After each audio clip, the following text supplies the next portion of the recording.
सत्ता के सेमीफाइनल से पहले एक सर्वेक्षण में चौंकाने वाले आंकड़े। मोदी ने राहुल को पछाड़ा।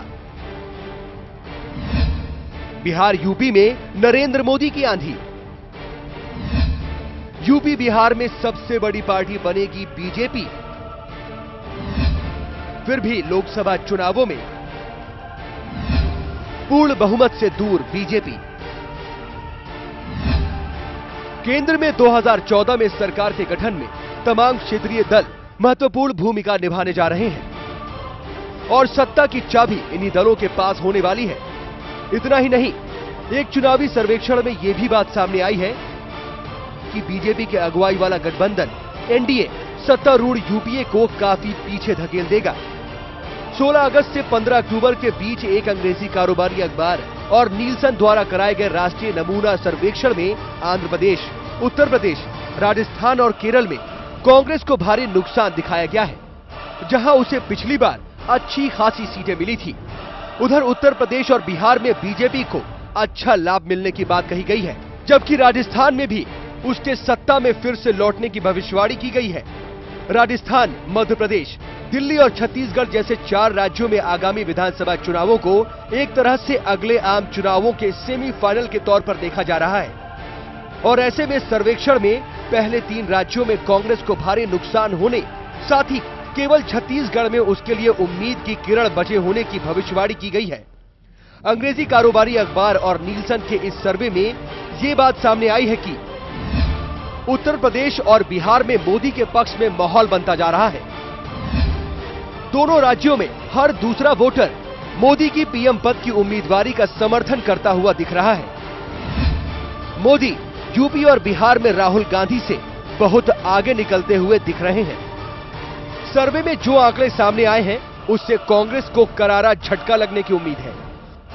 कांग्रेस ने भले ही राहुल को आधिकारिक तौर से अपना प्रधानमंत्री पद का उम्मीदवार ना बनाया हो, लेकिन ये सभी जानते हैं कि अगर यूपीए फिर से सत्ता में आती है तो राहुल को ही इस पद के लिए प्रोजेक्ट किया जाएगा।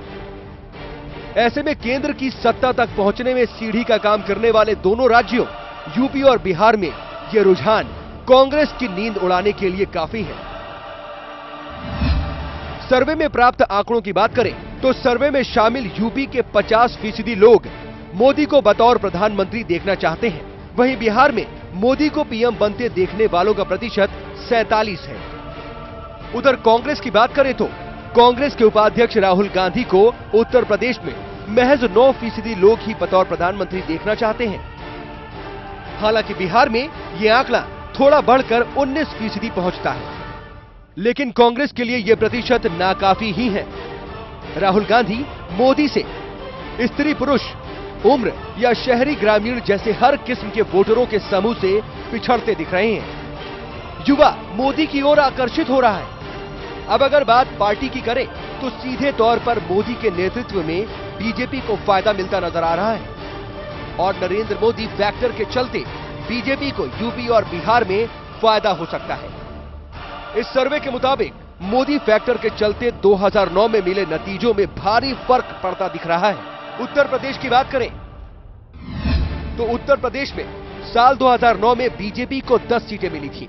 वहीं साल 2014 में बीजेपी को 27 सीटें मिल सकती हैं, जबकि सपा को 16, बीएसपी को 20 और कांग्रेस को महज 12 सीटें ही मिलने का अनुमान है। वहीं बिहार की बात करें तो बिहार में जेडीयू को बड़ा नुकसान होता दिख रहा है।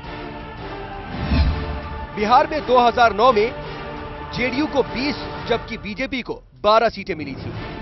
अब 2014 में बीजेपी को 17, जेडीयू को 10, कांग्रेस को 4 और आरजेडी को 5 सीटें मिल सकती हैं। कांग्रेस को भारी नुकसान तो एनडीए को फायदा। उधर इस सर्वे के मुताबिक अगले साल होने वाले लोकसभा चुनाव में कांग्रेस के नेतृत्व वाले यूपीए को 142 सीटों का नुकसान हो सकता है, जबकि भाजपा की अगुवाई वाले एनडीए को 27 सीटों का फायदा हो सकता है। साल 2009 में एनडीए को 159 सीटें मिली थी।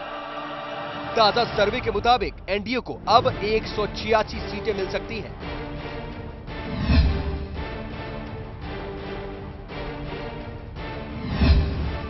साल 2009 में यूपीए को 259 सीटें मिली थी। ताजा सर्वे कहता है कि यूपीए 117 सीटों पर सिमट सकती है। ऐसी स्थिति में एक और चीज सामने आ रही है कि क्षेत्रीय दल ही अगली सरकार बनाने में अहम भूमिका निभाएंगे। सर्वे कहता है कि 543 सदस्यीय लोकसभा में 240 सीटें अन्य दल जीतेंगे। इसमें अन्नाद्रमुक, द्रमुक, सपा, बसपा, वाम मोर्चा, तृणमूल कांग्रेस, राजद, बीजद, तेदेपा, वाईएसआर कांग्रेस और टीआरएस जैसे दल और अन्य शामिल हैं। ऐसी स्थिति में इतना तो साफ है कि दोनों मुख्य पार्टियों के पास पूर्ण बहुमत नहीं आ रहा है और तमाम क्षेत्रीय पार्टियां ही बेहद अहम भूमिका निभाने वाली है। और सर्वे के ये आंकड़े ऐसे समय में आए हैं जब 4 राज्यों राजस्थान, मध्य प्रदेश, दिल्ली और छत्तीसगढ़ में विधानसभा चुनाव होने हैं, जिन्हें लोकसभा चुनाव से पहले कांग्रेस और भाजपा के लिए सेमीफाइनल के तौर पर माना जा रहा है। इसलिए इस सर्वे के नतीजे और भी अहम हो जाते हैं। Bureau report, total news.